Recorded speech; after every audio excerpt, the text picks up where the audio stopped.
In a universe obsessed with perfection, we are taught to look for heroes in the light. We are told that salvation comes wrapped in gold, wearing a crown and speaking with the polished cadence of royalty. We look at the shiny armor, the ancient bloodlines, and the diplomatically trained smiles, and we assume that is where true power resides. But history, both human and galactic, has a funny way of proving us wrong. The universe does not care about your titles. The laws of physics do not bow to kings. And when the darkness truly comes, when the void threatens to swallow entire worlds, it is rarely the one sitting on the throne who holds the key. Often the answer lies in the shadows. It lies in the hands that are calloused from work, not soft from luxury. It lies in the mind that knows how to fix what is broken because it has spent a lifetime living in the cracks. We forget that the diamond is merely a piece of coal that handled pressure well. We forget that sometimes the only person who can solve a puzzle is the one who isn't afraid to look stupid trying. This is not a story about a prophecy. It is not a story about a chosen one born under a lucky star. This is a story about the failure of perfection. It is about a moment when 78 of the greatest princes in the galaxy failed to save a world, simply because they were too proud to listen to the universe. And it is the story of what happened when a girl with the weight of a solar system on her shoulders finally stopped looking up at the High Lords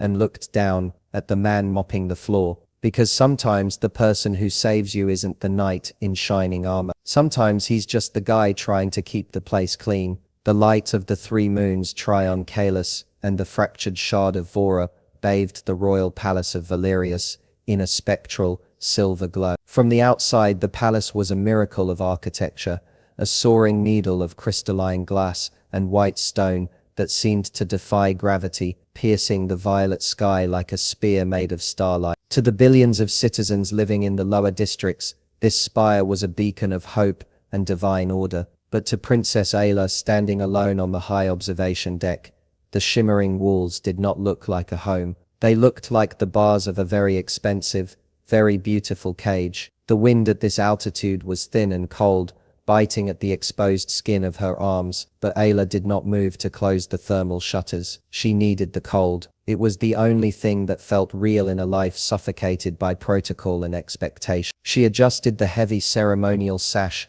across her shoulder, the fabric stiff with gold embroidery that scratched against her neck. It was a physical reminder of the burden she carried, the weight of an entire solar system resting on a frame that felt increasingly fragile. Her silver eyes, usually sharp with the intellect that had drafted new legal codes before she turned 18, were now dull with a profound exhaustion. It wasn't the tiredness of physical labor, it was the soul-deep weariness of being the only person in a room who can hear a sound that no one else believes exists. Far below, on the private landing pad that jutted out from the cliffside, a sleek starship was preparing for departure. Its engines hummed with a low, mournful vibration that traveled up the spire and settled in Ayla's chest. It was the vessel of Prince Doran. He had arrived this morning with a retinue of 50 guards, chests full of rare minerals, and a smile that suggested he had already won. He was handsome, in a conventional sculpted way. He was wealthy, he was powerful, and now he was leaving in the dead of night, his departure hurried and shrouded in shame. He was the 78th. Ayla watched as the ship's thrusters flared blue, lifting the vessel into the darkening sky. She didn't feel triumph at his failure, nor did she feel pity. She felt a crushing sense of inevitability. Doran, like the 77 princes before him, had walked into the chamber of the test with arrogance. He had looked at the challenge not as a conversation, but as a conquest. He had tried to force a solution, to use the brute strength of his royal education, to dismantle a puzzle that required a heart, not a hammer. The silence of the observation deck was not empty, it was heavy, filled with the unspoken accusations of a government waiting for a leader to fall. The rhythmic tapping of a cane against the crystalline floor shattered the quiet. Ayla did not need to turn around to know who it was. The cadence was familiar, slow, deliberate, and burdened with the weight of tradition. It was High Advisor Thelma. He moved like a man who carried the ancient laws of Valyrias sewn into the lining of his velvet robes. He stopped a respectful distance away, his breath misting in the chill air. For a long moment, neither of them spoke. Thelma was waiting for her to acknowledge the departing ship, the fading streak of Prince Doran's failure, but Ayla refused to give him that satisfaction. She kept her gaze fixed on the horizon, where the jagged peaks of the Iron Mountains were just beginning to catch the first light of the distant sun. When Thelmar finally spoke, his voice was like dry parchment crinkling. He spoke of the celestial alignment, the cosmic event that occurred once every 1,000 years. It was not merely a superstition, it was a gravitational reality that stabilized the planet's core. Tradition dictated that the sovereign must be joined with a partner to channel the energy of the alignment, ensuring the stability of the realm. The deadline was weeks away. Ayla turned then, her silver robes rustling like liquid mercury. She reminded him, her voice low and steely, that she knew the laws better than the council did. She understood the necessity of the alignment, but she also understood something the council refused to see. A union based on politics rather than capability would not save Valyrias, it would doom it. Leaving Thelmar on the windy balcony, Ayla swept into her private sanctuary, the stellar chamber. Here the air hummed with the vibration of high-powered process. The room was dark lit only by the ghostly blue and violet glow of a massive holographic projection that dominated the center of the space. This was the test. This was the monster that had chewed up 78 princes and spit them out. She approached the console. A hologram flared, showing the void nexus. To the untrained eye it looked like a nebula,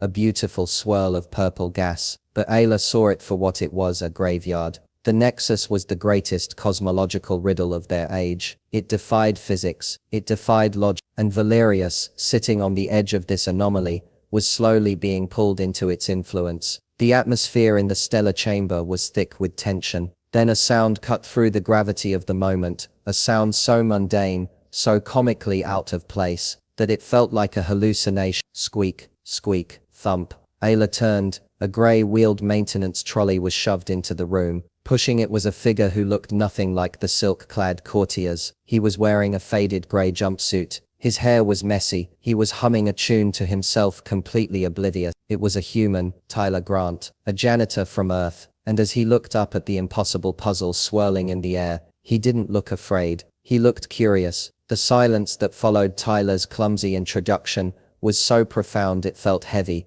pressing against the eardrum. Thelmar looked as though he had swallowed a lemon. He opened his mouth to summon the guards, to have this debris of a human removed from the sacred precinct. But Ayla raised a hand. Her silver eyes were locked on Tyler, not on his stained jumpsuit, but on his hands, hands that were currently fidgeting with the handle of a cleaning trolley, yet had the long, slender fingers of a musician or a scientist. "You're part of the cultural exchange," Ayla stated, moving closer. It wasn't a question. A Class 3 civilization. You haven't even mastered faster than light travel on your own yet. Tyler winced slightly. "We're working on it, Your Highness. Physics is tricky." "Physics," she repeated, testing the word. She gestured to the swirling vortex of the void nexus hologram. "Thelmar says this is a navigational hazard. The princes say it is a monster. What do you say it is, Tyler Grant?" Tyler looked at the hologram. He didn't look with the arrogance of the princes who saw a target. He looked with the weary, analytical gaze of someone who had spent too many nights staring at equations that refused to balance. He let go of his trolley. He took a step forward, ignoring Thelmar's gasp of horror. "It looks like a knot," Tyler said softly. "A really, really bad tangle in a string of Christmas lights." Ayla smiled. It was a small, sharp thing, but it was genuine.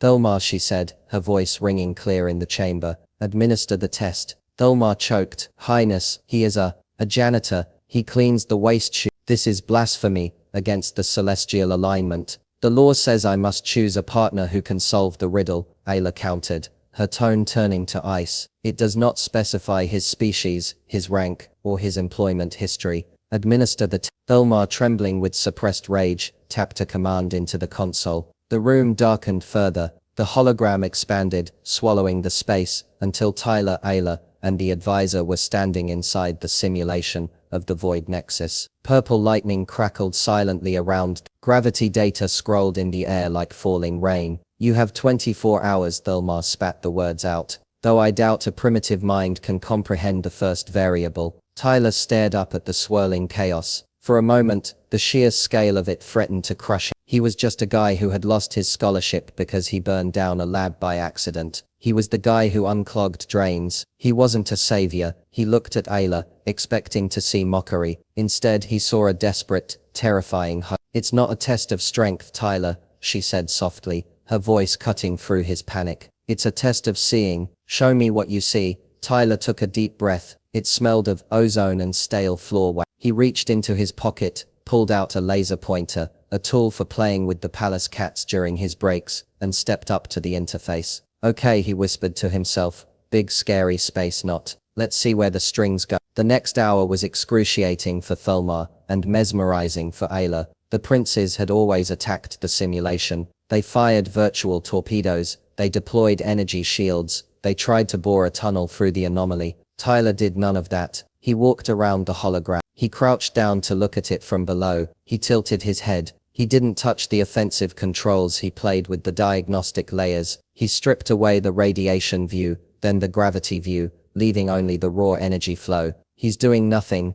Thelma whispered aggressively to Ayla. He's just looking at it. He's listening to it, Ayla corrected, watching Tyler's face. His brow was furrowed, his lips moving in a silent muttering of Earth mathematics. Tyler suddenly stood up. The data, he said, his voice stronger now. It's assuming the ships are being pushed off course. That's why everyone fails. They try to push back. He looked at Ayla, but they aren't being pushed. They're being called. He turned away from the console, his eyes bright with the manic energy of a breakthrough. I need data, not the military specs. I need the flight logs of every ship that got lost in there for the last 50 years. And I need the atmospheric readings of the moons nearby. Ayla stepped forward, bridging the gap between royalty and the help. She looked at Thelma. Give him access to the arc. Set him up in the adjacent lab. And Thelma, she paused, get the man his coffee. Hours passed. The adjacent laboratory, usually a pristine environment of white surfaces, had been transformed into a disaster zone. Holographic screens floated in the air like scattered papers, filled with equations scrawled in messy human handwriting. Tyler Grant sat in the center of the chaos, his head in his hands. The initial rush of discovery had crashed into the brick wall of reality. He had found the pattern,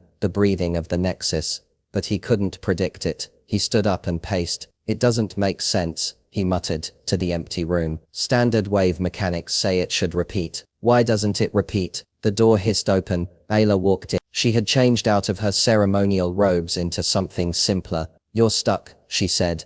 I'm failing, Tyler corrected. I can see the rhythm, Your Highness, but I can't map it. It changes based on nothing. Ayla walked through the floating displays of Earth calculus. You are trying to use static math to describe a living thing. Tyler looked up. It's a spatial anomaly, not a pet dog. It doesn't have feelings, doesn't it? Ayla smiled sadly. She walked to a pedestal in the corner of the room. On it sat a jagged, glowing star. It pulsed with a faint, rhythmic light. You asked for atmospheric data. You asked for flight logs. You never asked about this. Tyler walked over to the pedestal. I thought it was a lamp, or a decoration. It is a memory crystal, Ayla explained. It contains the consciousness echoes of the last 10 kings and queens. It is how we store wisdom. It is how we interact with our technology. Biomystical engineering. Tyler stared at the crystal. He thought about the double-slit experiment back home, how particles behave differently when watched. Quantum observation, he whispered. But on a macro scale, the Nexus, Ayla said, looking deep into his eyes, is not just reacting to the ship's engines.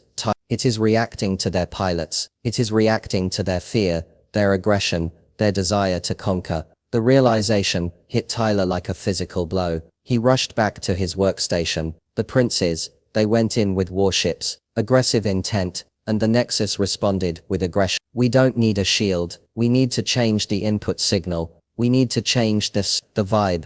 Dawn broke over Valyrias, casting long streaks of amber light through the crystalline windows of the stellar chamber. But inside, no one noticed the morning. The air was electric, thick with the smell of brewing coffee, and the hum of processors pushed to their limit. Tyler stood before the Council of Elders, flanked by Princess Ayla. He looked exhausted. His grey jumpsuit was rumpled, his eyes red-rimmed, but there was a steadiness in his posture that hadn't been there the day before. Behind him, the massive hologram of the Void Nexus was no longer a chaotic storm of purple lightning. It was pulsing softly, a rhythmic expansion and contraction that looked less like a catastrophe and more like a heartbeat. It is not a barrier, Tyler said, his voice rasping slightly. He gestured to the image. And it's not a weapon, it's a filter. Thelma, standing by the console, crossed his arms. A filter for what, human? Debris. Intent, Tyler answered. He tapped a key on his datapad. The hologram shifted, showing a simulation of a ship approaching the anomaly.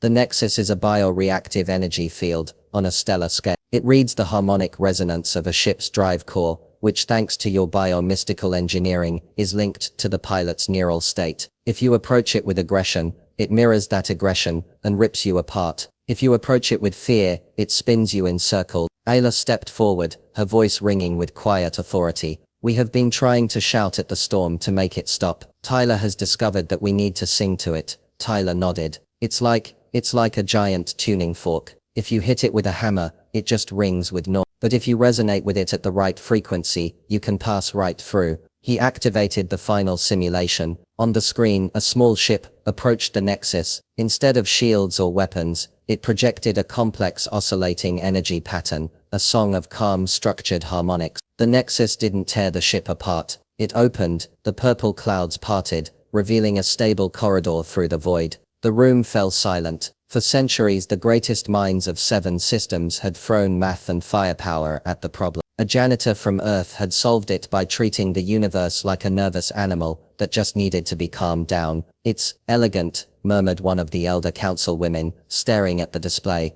"It's absurd," Tomar countered, though his voice lacked its usual bar. "You expect us to navigate our fleets by asking the universe nicely? I expect you to survive," Ayla cut in sharply. "The celestial alignment is approaching. We need the resources from the outer rim, and the Nexus is the only way. Tyler has given us the key." She turned to Tyler, a look of fierce pride in her eyes. "The test is passed, the condition is met." Tomar opened his mouth to object, to cite protocol or lineage, but before he could speak, the lighting in the chamber turned a violent, flashing crimson. A low, bone-rattling siren began to wail, vibrating through the floorboards. The doors to the chamber hissed open, and the captain of the Royal Guard burst in. "Highness, advisors, we have a perimeter breach." A tactical display replaced Tyler's peaceful hologram. It showed the edge of the system, near the Nexus. Red dots were appearing on the screen, dozens of them, then hundreds. "Drauvian warships," the captain reported, his voice tight.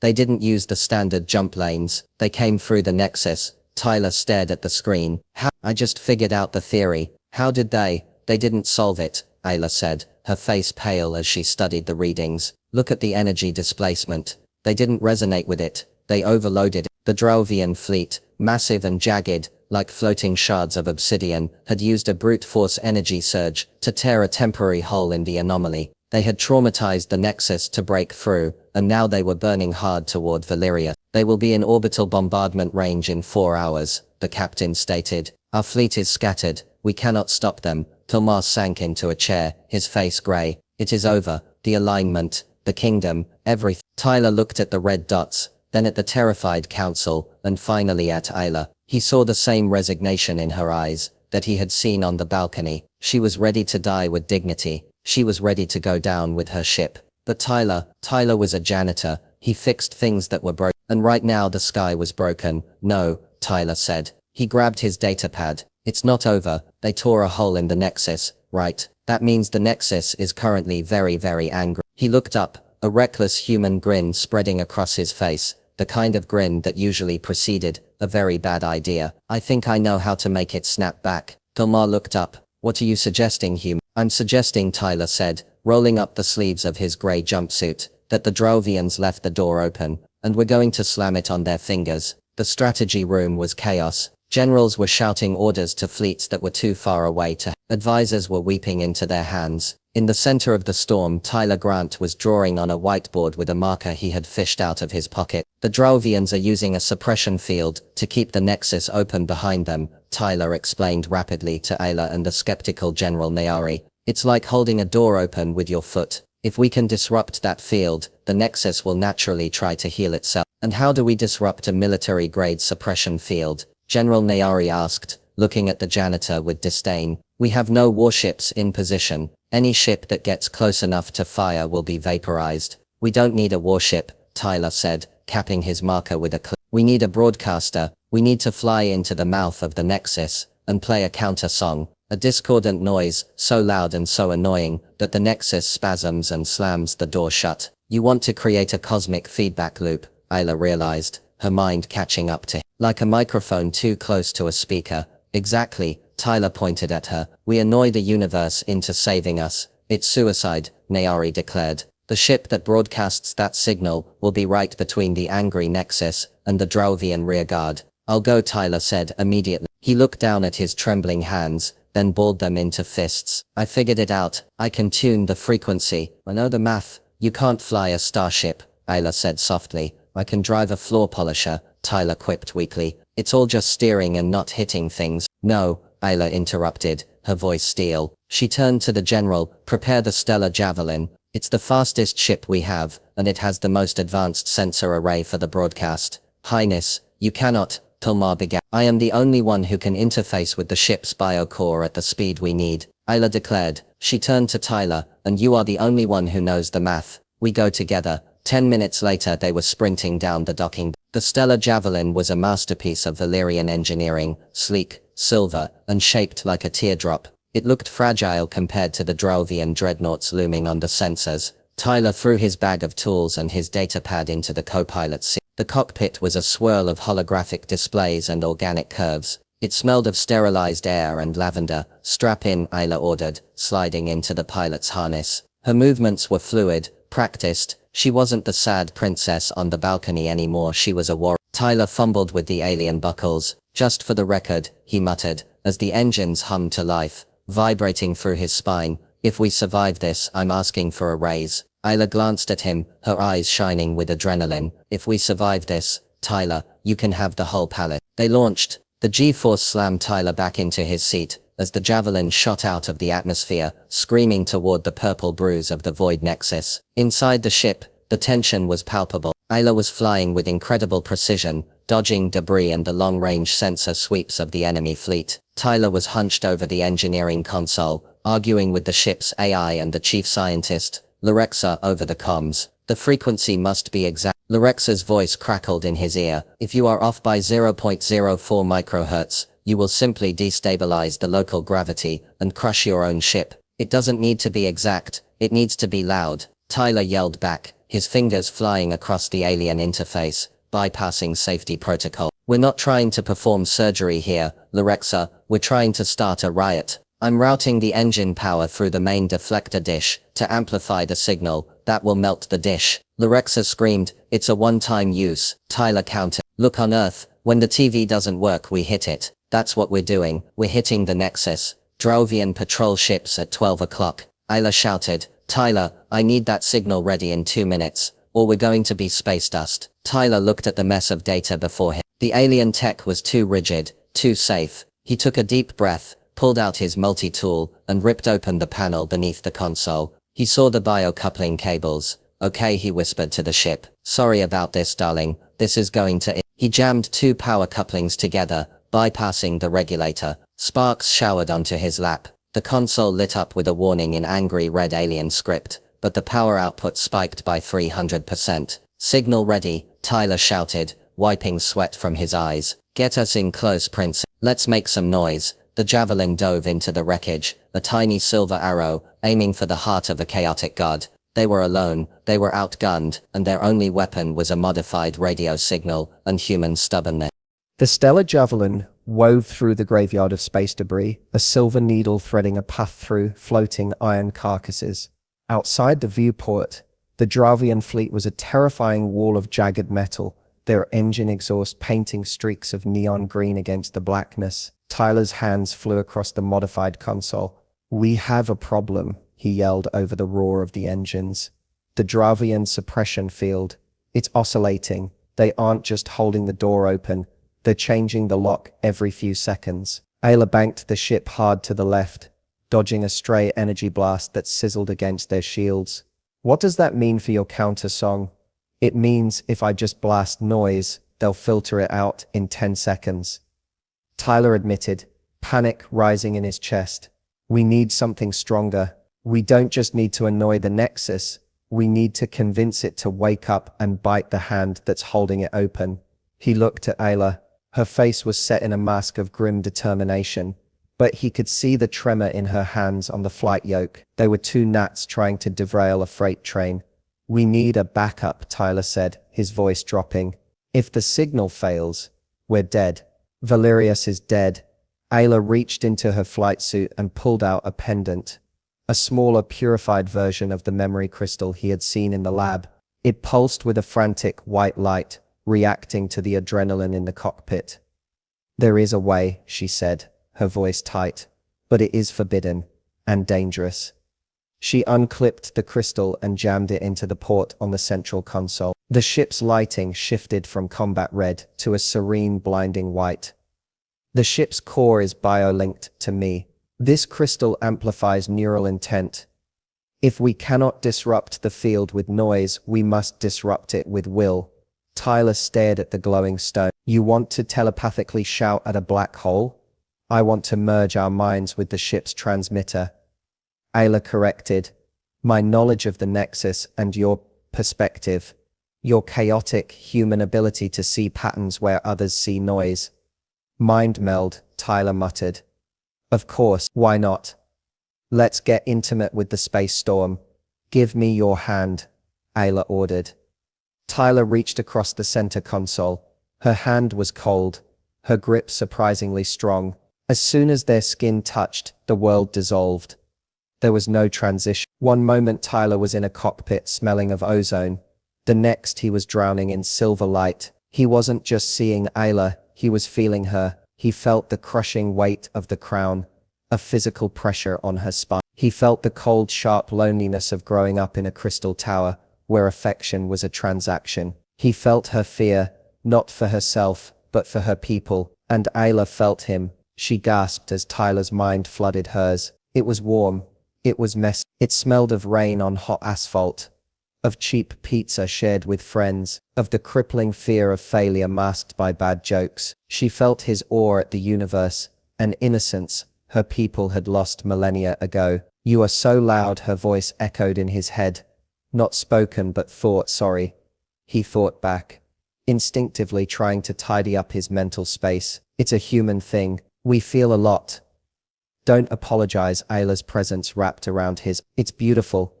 It's exactly what the Nexus needs. It needs life. We are in position." The ship's computer screamed, breaking the trance, though their hands remained locked. Reality snapped back. They were deep inside the energy well of the Nexus now. The purple clouds were roiling around them. And directly ahead, the massive Drauvian flagship was anchoring the breach with a beam of pure energy. "Shields are down to 20%, Tyler yelled, checking the readouts with his free hand. "They see us. Charge the emitter," Ayla commanded, her eyes glowing with the same white light as the crystal. "On my mark, we hit them with the signal. And then we push with everything we have." A locking alarm blared. 3 enemy destroyers were turning their main batteries toward the tiny javelin. "Tyler," Ayla said, her voice steady in the chaos. "Whatever happens, thank you for saying you." Tyler squeezed her hand. "Let's give 'em hell, princess. Now." Tyler slammed his fist onto the activation key. The stellar javelin didn't fire a laser, it fired a scream. The modified deflector dish erupted with a pulse of discordant energy. A sonic boom of mathematical garbage that Tyler had coded to be the energetic equivalent of nails on a chalkboard. The effect was instant. The Drauvian suppression beam wavered. The purple fog of the Nexus rippled, shuddering like a waking beast. On the sensors, Tyler saw the Drauvian ships list sideways, their navigation systems blinded by the sudden static. "It's working," Tyler shouted. "The field is destabilizing. They're compensating." Ayla countered, her mind still half-merged with the ship. "The flagship is recalibrating. They're forcing the breach open again." The massive enemy ship fired its thrusters, fighting the turbulence. The breach in the Nexus began to widen once more. "The signal isn't enough," Tyler realized. "Plan B, the crystal." "Focus, Tyler," Ayla cried out. She squeezed his hand so hard it hurt. "Don't think about the math. Think about the flow. Imagine the Nexus is a knot. Untie it." Tyler closed his eyes. He stopped looking at the screens. He let the connection with Ayla take over. He visualized the void Nexus, not as a monster, but as a tangled garden hose. He poured his intent into the crystal. His stubbornness, his human refusal to accept the impossible, his desire to protect the woman holding his hand. "Let go." He projected the thought into the void. "You don't want to be open. You want to be whole, close. Ayla amplified his thought with the sheer force of her royal will. A laser focus that honed Tyler's raw emotion into a weapon. Outside the viewport of the stellar javelin, the universe seemed to hold its breath. Then the void nexus snapped. It wasn't a sound. Sound cannot travel in a vacuum. It was a feeling in the gut of every living thing in the sector. The anomaly recoiled from the Drauvian intrusion. The purple clouds turned a violent swirling black. Gravity inverted. The Drauvian flagship, caught in the center of the breach, didn't stand a chance. The Nexus grabbed it. Not with hands but with physics. The fabric of space twisted. The massive dreadnought crumpled like a soda can, its hull buckling under infinite pressure. Pull up, Tyler screamed. Get us out. It's collapsing. Ayla wrenched the controls back. The stellar javelin groaned, its frame rattling as the gravitational tide tried to drag them in along with the enemy fleet. Behind them the breach slammed shut with a flash of light, so bright it overloaded the rear sensor. The Drauvian fleet was gone. Half of it crushed. The other half flung to random corners of the galaxy, victims of the very chaos they tried to tame. The stellar javelin tumbled through the void, engines sputtering, before stabilizing in the quiet drift of space. Silence returned to the cockpit. The red alert lights faded to a dull amber. Tyler slumped in his seat, his chest heaving. He felt hollowed out, as if pieces of his soul had been scrubbed away by the connection. He looked over at Ayla. She was slumped forward, her hair veiling her face. Tyler unbuckled and scrambled over to her. She lifted her head slowly. She looked exhausted, pale and utterly drained. But when she saw him, a smile broke through the fatigue. A smile so radiant, it rivaled the stars outside. We did it, she whispered, her voice hoarse. We sang it closed. Tyler laughed, a sound that cracked with relief. Remind me to never sing karaoke with you. You're too intense. The silence in the cockpit was heavier than gravity now. The screaming alarms had died along with the main power, leaving only the rhythmic ticking of cooling metal. The temperature was dropping rapidly. Frost began to feather across the edges of the viewport. Tyler tried to move his hand to check the vitals monitor, but his motor functions lagged behind his intentions. His arm felt like lead. The mind meld with the crystal hadn't just drained the ship's batteries, it had siphoned his own bioenergy. He looked over at Ayla again. She had slipped into unconsciousness, her head lolling against the restraint. A thin trickle of blood ran from her nose. The physical price of acting as a conduit for a starship's soul. Hey, Tyler croaked. His voice was a dry rattle. Princess. No sleeping on the job. She didn't stir. Panic, cold and sharp, pierced through his exhaustion. He forced his numb fingers to undo the buckle. He fell out of the chair more than he stood up, dragging himself across the few feet of deck plating that separated them. He checked her pulse. It was there but faint, a fluttering moth against his fingertip. Outside, blue lights flashed against the frost. A tractor beam locked onto their hull with a shudder. The Royal Guard had arrived. Tyler slumped against the console, his hand still resting on Ayla's. The last thing he saw before the darkness took him was the gold and white of a rescue shuttle, docking clamp latching onto their airlock. Consciousness returned in fragments. The smell of antiseptic, the soft beep of a vitals monitor, the feeling of sheets that were too soft to be. Tyler opened his eyes. He was in the Royal Infirmary, a room that looked less like a hospital and more like a cathedral of healing. The walls were translucent marble, glowing with ambient light. He tried to sit up, but a hand gently pushed him back down. Easy, hero, a voice said. Tyler blinked, focusing. Standing by his bed was not a doctor, but High Advisor Thelmar. The old man looked different. His ceremonial robes were wrinkled, as if he hadn't changed them in days. His cane leaned against the wall, forgotten, but the biggest change was in his eye. The disdain was gone, replaced by a profound, bewildered respect. The princess, Tyler asked, his voice rough. She is awake, Thelmar said softly. She is in the next chamber. Her recovery was rapid. She has been asking for you every hour. Tyler relaxed, sinking back into the pillows. Did we win? Thelmar let out a breath that sounded like a laugh trapped in a sob. Win? You folded the fabric of space-time with a janitorial improvisation and a forbidden crystal. The Drauvian fleet didn't just lose, They were exiled from this quadrant. Felmar picked up a glass of water and handed it to Tyler. A gesture of servitude from the highest noble in the land to a man who cleaned floors. I have served 3 monarchs. Tyler Grant, I have studied the archives of 10,000 years. I have never seen anything like what you did. Later that evening, Ayla walked into his room. She moved slower than usual, but her grace was untouched. She wasn't wearing her crown. You look terrible, she said, a smile playing on her lips. You should see the other guy, Tyler replied. I heard he got crunched by a singularity. Ayla crossed the room and took his hand. The contact didn't trigger a mind meld this time. Just a warm human connection. The council is convening tomorrow, she said quietly. They want to render a verdict on your unconventional methods. I broke a lot of laws, Tyler admitted. You saved us, Ayla said fiercely. And you did it by showing us that our greatest strength isn't our technology, it's our capacity to feel. She squeezed his hand. Whatever happens in that chamber tomorrow, Tyler, know this. You passed the test, not just the hologram, the real one. The grand hall of the council was a cavernous space designed to make anyone standing in the center feel insignificant. The ceiling was lost in shadows, and the seats of the elders rose in concentric circles, hundreds of silver eyes peering down in judgment. Tyler stood in the center circle. He had been given formal Valyrian attire, a tunic of deep midnight blue with silver threading, but he felt like a child playing dress-up. He tugged at the collar, which was itching furiously. To his right sat Princess Ayla,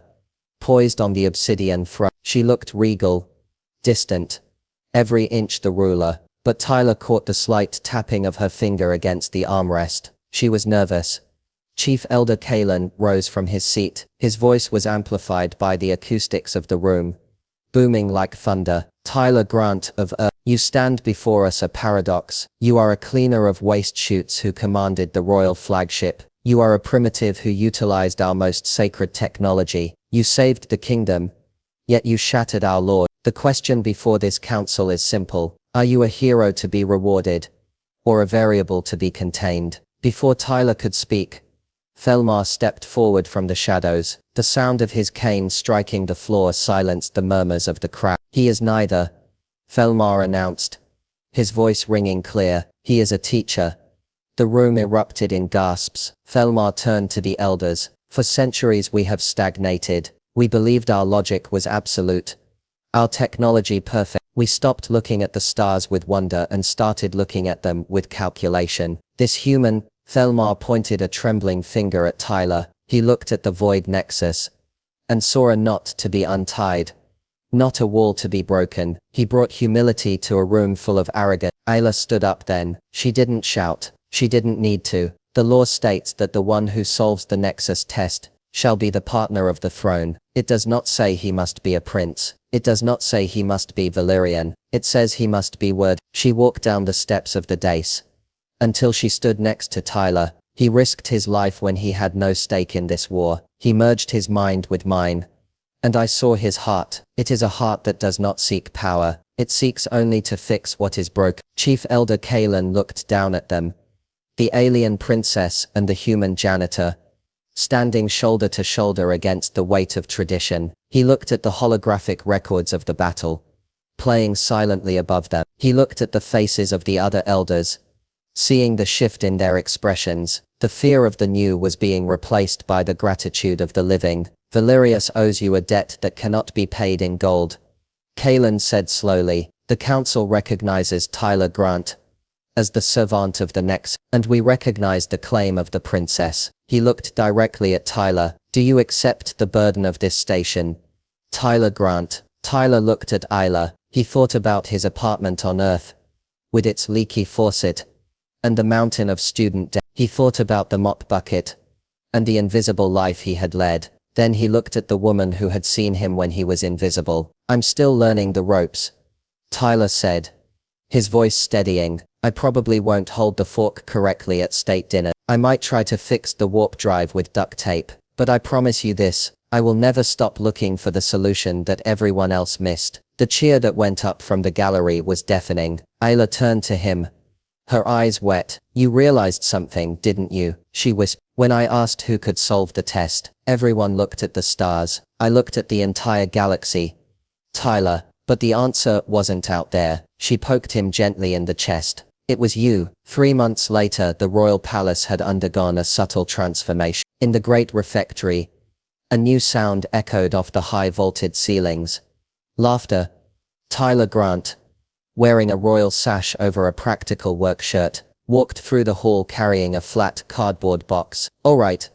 Listen up, he announced to the room full of dignitaries. This is a cultural imperative from Earth. It's called Pizza Friday. The cheese is synthetic, but the principle is the same. High Advisor Thelmar sat at the head of the table. He looked at the triangle of dough with deep suspicion. He took a bite. It is inefficiently greasy, he declared. Then he took another bite. I shall require another slice, for scientific analysis. Ayla watched from the doorway, her heart swelling. Tyler hadn't just saved their lives, he was saving their soul. He was teaching a civilization of perfectionists that it was okay to be messy, to eat with your hands, and to laugh when things went wrong. Later that evening, Tyler and Ayla stood on the observation deck, the same balcony where the story began. The view was the same, but the context had shifted entirely. The golden cage was open.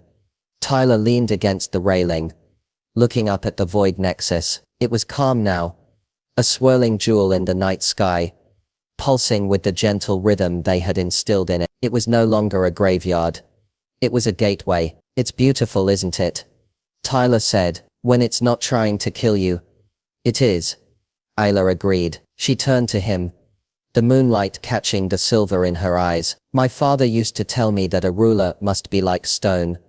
Unmoving, unbreaking, but stone crumbles under pressure. You taught me that a ruler must be like water, adaptable, soft enough to flow, but strong enough to carve canyons. I just taught you how to unclog a drain, princess. Tyler deflected, his cheeks flushing. You taught us how to be human, she insisted. She leaned up and kissed him. Not a ceremonial kiss for the cameras, but a quiet human moment between two people who had faced the end of the world, and blinked first. The galaxy would tell stories about Tyler Grant for generations. They would study his harmonic theory in university, but the history books would miss the most important part. They wouldn't mention the Pizza Fridays. They wouldn't understand that his greatest power wasn't his intellect, but his relentless, stubborn empathy. He didn't rule with an iron fist. He ruled with a wrench in one hand and an open palm in the other. He showed a galaxy of cold stars the warmth of a simple, messy, chaotic Earth heart, and thus the janitor became the king. Not by blood, but by heart. Use arrow up and arrow down to select a turn. Enter to jump to it. And escape to return to the chat.